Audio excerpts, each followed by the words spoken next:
train movements in and out of Glasgow as across the UK, far and few between. So the 10:08 service gets underway, part of a very limited number of trains operating today between Glasgow and London. Go back there on the concourse and the signboard tells a similar story across the central belt of Scotland. Are you affected by the rail strikes today? How's it affecting you? To be fair, I'm not affected. I've got mine's still coming soon, so you're one of the lucky few. I'm one of the lucky few, yeah. I don't use the train at all. You don't use the train? I drink my coffee here. Oh, you just come for the coffee? What a wise man. Right. We're just asking if you've been affected by the rail strikes at all today. No. No? I drove 200 miles instead of getting a train. You drove 200 miles? Yeah. Was worth it? Oh, mate, yeah. So, yeah. Well, hang on, sir. Hang on. What's going wrong? So I just tried to get on, but then it just got cancelled, so I have to go home. I won't be able to get to work today, so just have to go back home and relax. From now into the new year, almost every day a strike day. The railways, perhaps airports soon, the NHS, Royal Mail, civil service. This afternoon, midwives in Wales, physiotherapists in England and Wales joined the list. RMT union members out in the cold in Coventry this morning. So too pickets at London's Euston station with their boss. We don't want to be on strike. Our members are losing a lot of money from being on strike, and we don't want to disrupt the Christmas programme. We don't want to upset people's social lives and their family lives. We want the railway to be running normally. There is time now to get round the table and negotiate a settlement. Black Americano, please. Yeah, it's takeaway. I see. Sit in, no worries. Small business struck by the strike. The family-owned Riverhill Coffee Bar. It's almost opposite the station front door here in Glasgow. A lot of our regular customers are office workers, of course, right in the city centre of Glasgow. So when the strikes are on, they kind of preempted us that they probably won't see us for the rest of the week because they're working from home. So it does affect us quite a bit with the train strikes at the minute. Big business is nighttime business. 33,000 employed in Glasgow's bars, clubs and restaurants, generating more than £2 billion a year.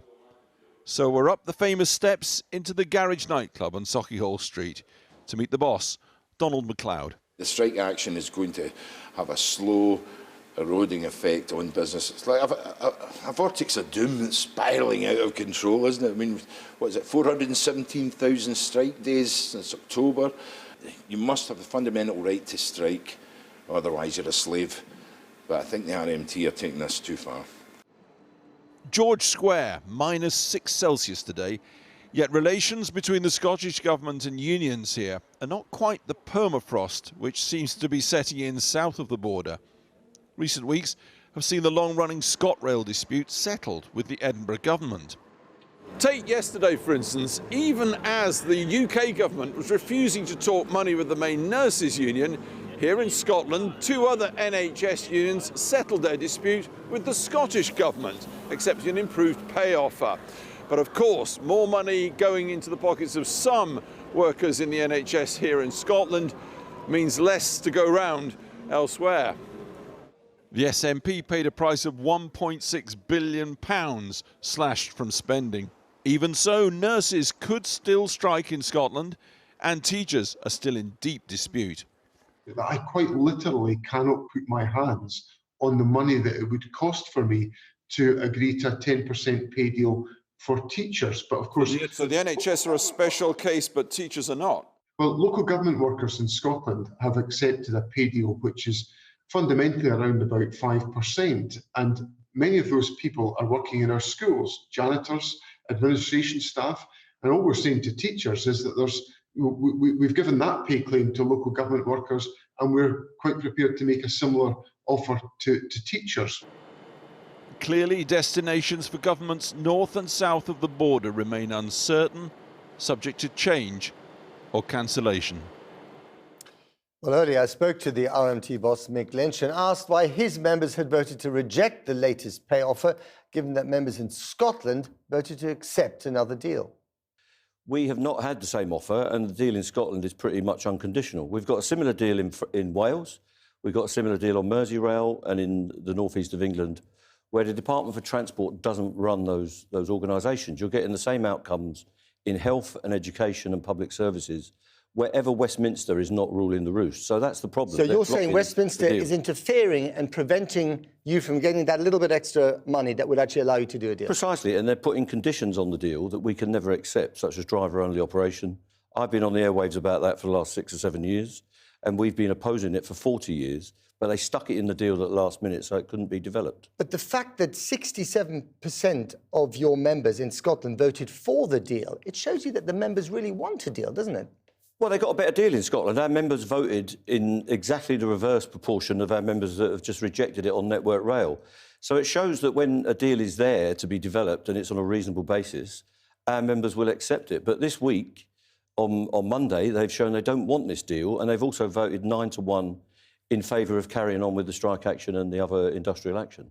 The danger of striking over Christmas, of weaponising Christmas, is that you lose the moral high ground with the British public. Well, we don't want to weaponise Christmas. We've left next week free of industrial action, strike action, and the strikes... I mean, there's going to be a lot less service. There's going to be an overtime The first ban. normal day of service is going to be the 9th of January. Exactly. It's because we have to bring this to a head. Our members have not had a pay deal in the train operating companies for up to 3 years.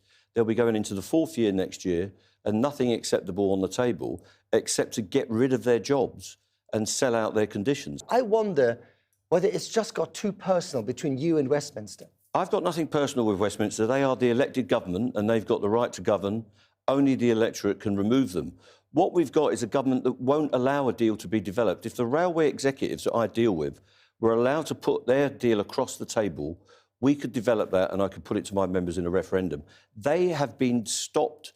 The deal and the process was torpedoed on a Sunday afternoon at 5 o'clock when they said to me, they won't let me put the deal that we've put together. But is this really, honestly, just about pay, or is this about politics against the Westminster government? Are you trying to bring down the Westminster government? It's not about pay, it's about jobs, conditions and pay.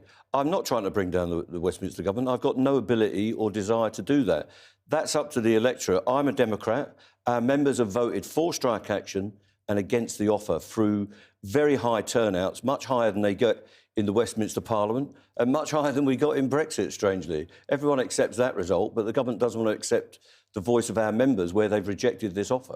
This is just going to carry on, isn't it? You're hunkered down in your various trenches. You're not going to give up. They're not going to give up. You're not going to give up. This is for the foreseeable future. I'm not in a trench. I'm out there with my hand out saying, let's come to the table and do a deal. I'm not having a war with them. We've got a dispute, and you've got to remember it's an industrial dispute with an industrial answer. So it needs a few bob of cash. It needs some goodwill on the conditions to address their agenda and our members, and it needs a job security guarantee. Would you like to see the Labour Party get more involved in this, the front bench? Well, Keir Starmer needs to sort out his values. He needs to decide whether he's on the side of the super-rich and austerity, which is what the Tories are giving us, or whether he's on the side of working people. At the moment, he's trying to triangulate around this problem as if it was some kind of bad smell. Do you love the limelight? No. I'd love to get a deal. And you're very comfortable in the limelight. Go back to my perch and go back to running my union and working on behalf of our members. I've been put here by circumstances, not by my own choice. And if we can get a deal... You must enjoy this moment in the limelight, though. I don't enjoy the moment in the limelight. I'm not a person that has ever sought the limelight. I just want to get on with my job and carry on running our union and doing a good job for our members. Mick Lynch, thanks very much. Well, with unions, as we've just heard, accusing the government of standing in the way of negotiations, just how are ministers planning on ending the dispute? Earlier, I spoke to the Rail Minister, Hugh Merriman, and asked him if the government should be doing more. Well, the government has tabled and allowed the train operators and Network Rail to table generous offers. One of the unions has accepted that yesterday. We have another union that tomorrow we expect to accept. We would like the RMT to take that same approach and recognise that this is a good deal for their members and also a good deal for the railway, because we have to balance the pay rises that workers are asking for with the taxpayer who's currently running the railway to the tune of billions. So it's finding that balance, but we really want these rail strikes taken down. It will be really damaging for business, for passengers, for those seeking to get home at Christmas, and so that's what we'll continue to do. But something's not working, is it? Because the RMT have struck a deal in Scotland, a deal in Wales, a deal with Merseyrail. Everywhere, in fact, the RMT boss Mick Lynch told us today, where Westminster isn't involved. You're the sticking point, he says, and the country is at a virtual standstill as a result. Well, that's not the case because Transport for London, under a Labour mayor, has the same issues with the RMT. So it's not just this government. But deals are being done in Scotland, aren't they? So deals are being done that don't deliver the reform that the railways need. For decades, the railways have relied on voluntary working. We haven't been able to operate a 7-day railway unless we get the consent of workforce. And we want to do things differently. We want the railways to operate when passengers need them rather than on a voluntary basis. So these reforms not only make the railway more modern, and more aligned to what the passenger needs, but they also fund the pay rises that the trade unions want to see. I mean, you say you want to do things differently, and that's certainly true. You have 2 major health unions in Scotland calling off strike action following ministerial intervention in Scotland. Here, you have the Royal College of Nurses chief executive leaving a meeting with the health secretary, expressing her deep disappointment at the belligerence of government. You're doing things differently, but which way do you think anyone going into hospital right now would prefer? Well, we have to look at the taxpayer as a whole. So if we were to look at funding a 19.2% pay rise, which is what's being asked for by the Nurses Union, then that would cost the NHS £10 billion. So we have to balance. But the Nurses Union say you're not even talking to them. Well, those talks did take place. They took place yesterday. I think you're referring to talks that didn't end with a resolution, but they were talks. And we are facilitating talks. We're being involved in those talks all the way across government. I am for the Department for Transport, but it's for the employers and the unions to negotiate those talks. The Prime Minister wants to characterise this as a battle between ordinary families and union barons. But isn't there a danger in that argument coming from the government? Because many people might regard it as a fight between, by ordinary families who need to put food on the table. No, this isn't a fight with anyone.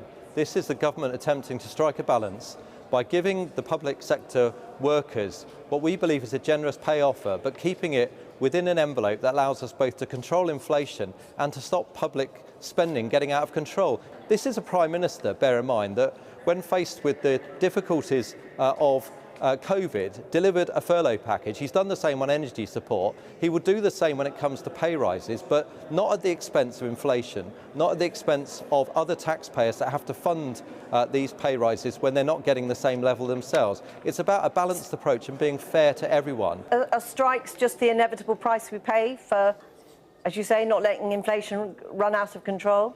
We reason with trade unions, we engage, we allow those negotiating to have a mandate to negotiate, but we need to send out a message that we will not do anything which causes inflation to spiral further, because otherwise everyone will be poorer and any inflation, any pay rises that have been delivered will just get wiped out by higher inflation. Hugh Merriman, thanks very much for talking to us today. Thank you. Well, new figures from the ONS show that the number of days being lost to strikes has jumped to the highest level in more than a decade, with workers seeing their take-home pay squeezed by rampant inflation. Our economics reporter, Neil MacDonald, has been picking through the numbers. So what's the significance in terms of the increase in strike days here?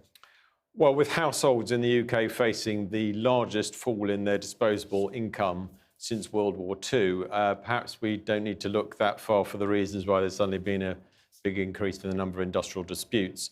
So 417,000 days were lost in October. As you said, that's the highest number for more than a decade. It's quite interesting to see where those days are being lost. It may surprise you. So the number of strikes in the public sector was 48,000. The vast majority are actually private sector disputes, 369,000. Yes. There's been some talk about this being a return to the 1970s. Well, not quite. What we've got here for you is the data, for those who like historical data, going back to 1930 of the number of days lost. We've highlighted 2 spots in particular: the winter of discontent, late 1978, the miners' strike started in 1984.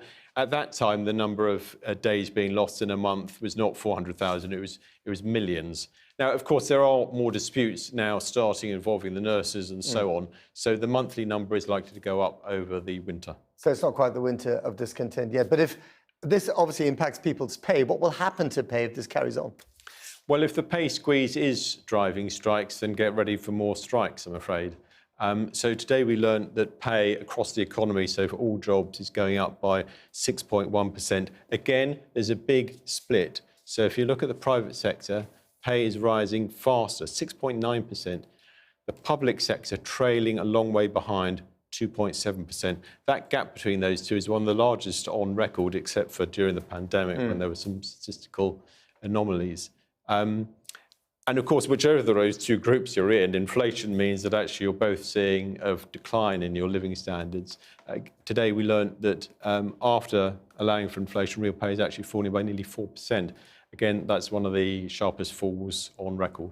And when is all this going to turn around? Well, of course, what would really help would be if inflation in the UK stops going up, starts falling. It's currently 11.1%. Tomorrow, we get the new set of inflation figures. They could prove significant. Of course, no guarantees, but there's a lot of speculation that inflation may have peaked, and we may start to see that tomorrow. Slightly down in America, right, inflation? Exactly. So the inflation figures today in the United States actually were the lowest rate for a year. If that was a straw in the wind, two very different economies, but if that was a straw in the wind, that'd be very encouraging if we started to see the same thing here. Let's hope that's right, that you're right. Neil MacDonald, thanks very much.